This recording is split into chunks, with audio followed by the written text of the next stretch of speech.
la volonté de tuer ceux qui incarnent l'autorité dans notre pays et ceux qui incarnent aussi l'entraide, comme les pompiers, on l'a vu à Évian. Et puis il y a aussi les violences souvent quotidiennes, verbales, dont ils sont la cible. CNews s'est procuré un appel au 18, effectué il y a une dizaine de jours, où vous allez entendre un homme insulter de multiples reprises son interlocuteur, tout en demandant en même temps de l'aide pour venir secourir sa mère. C'est un sujet de Michael Dos Santos.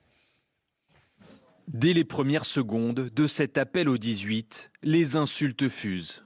Les pompiers, je vous écoute. Venez, là, je fais une crise là en direct, là, venez là. Allô? Venez vraiment vite, là, là, venez. Face à cette violence verbale, le pompier tente de raisonner une première fois son interlocuteur, en vain. Ça s'appelle le stress, ça, monsieur, donc on va se calmer. Il n'y a pas de stress. Je vais mort. Quelle était la nationalité? C'est quoi l'éducation que vous avez là de parler, vous demandez des secours et vous insultez les gens, ça se passe pas comme ça. Après les insultes, l'homme menace de s'en prendre physiquement aux pompiers. Quelle était la nationalité? Moi, donne-moi ton numéro, c'est ta mère, on va poser un tête, d'accord. Alors que le pompier garde son calme pour préparer au mieux l'intervention, l'individu, lui, poursuit ses insultes. On voudrait juste vraiment ramener une équipe vite. Voilà, donc déjà s'il vous plaît, tout, c'est beaucoup mieux. Avec votre travail de merde. Elle a du mal à respirer, votre maman? Oui, elle a du mal à respirer. D'accord. Donc on n'obtient pas les choses en insultant, il faudra que vous appreniez ça. Non, je ferme pas ma gueule, monsieur. Pour ce représentant syndical des sapeurs-pompiers, ces comportements récurrents ne sont pas sans danger. Quelle était la nationalité?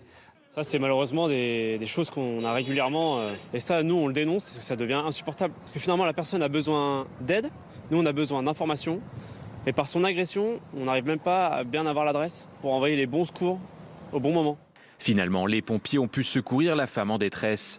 Le pompier, insulté au téléphone, a lui décidé de porter plainte.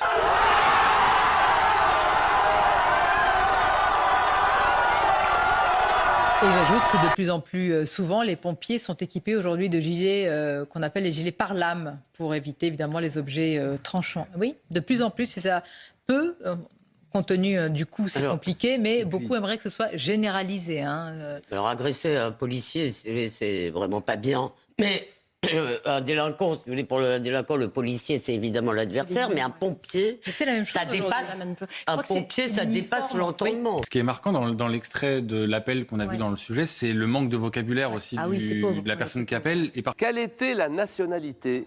Et parfois, j'ai l'impression, je pense que je parle sous votre contrôle, mais que ce manque de vocabulaire conduit à une violence, qu'elle soit verbale ou physique. On ne sait pas s'exprimer en fait, on ne sait pas s'exprimer avec la nuance. Tout ça a été démontré dans des travaux de pédopsychiatres. Moins un enfant maîtrise de mots, moins il peut verbaliser ses émotions et plus il recourt à la violence. Pas seulement verbaliser ses émotions, d'ailleurs, c'est se représenter le monde dans lequel il vit, c'est l'altérité. Le plus grave de toutes ces difficultés quotidiennes des métiers d'autorité, c'est que j'ai eu le sentiment, je pense notamment à la magistrature, que ça a fait perdre aux gens qui exerçaient ces beaux métiers la fierté de l'exercer. Et ça, c'est très grave. Et vous savez ce qu'il y a de plus éreintant pour un professeur, et je pense que vous l'avez vécu aussi, c'est quand vous avez un ou deux élèves qui empêchent les autres de travailler. Et vous vous rendez compte que l'éducation pour tous se transforme en éducation pour personne, où vous êtes obligé de supporter des élèves qui parfois vous insultent, et vous faites des rapports, et il n'y a rien derrière, et puis il y a un conseil de discipline, et puis après il y a du sursis, et puis il finit finalement par être viré, et il va embêter les autres dans un autre lycée, puisque la scolarisation est obligatoire, et c'est ce laxisme-là qu'on vit également au quotidien, et qui engendre finalement un découragement. Comment on fait pour secourir? Je ne veux pas à chaque fois opposer les deux France, mais c'est vrai qu'avec les pompiers et ce qui s'est passé à Évian, il y a quand même une France qui secourt, qui tend la main, qui aide, qui pense à l'autre, et pour laquelle l'altérité presque dépasse son propre destin. Et ça a été le cas de ce pompier à Évian qui, je le rappelle, est sorti de la caserne pour arrêter à la fin du redeux. Il n'était pas dans une situation d'un policier ou quoi que ce soit. Voilà ce qui lui en a coûté. Et voilà ce qui lui en a coûté. Ce sont les Anglais, ce sont les Anglais, ce sont les Anglais. Oui, oui, sacré anglais. Et me tout pas, je m'en tape.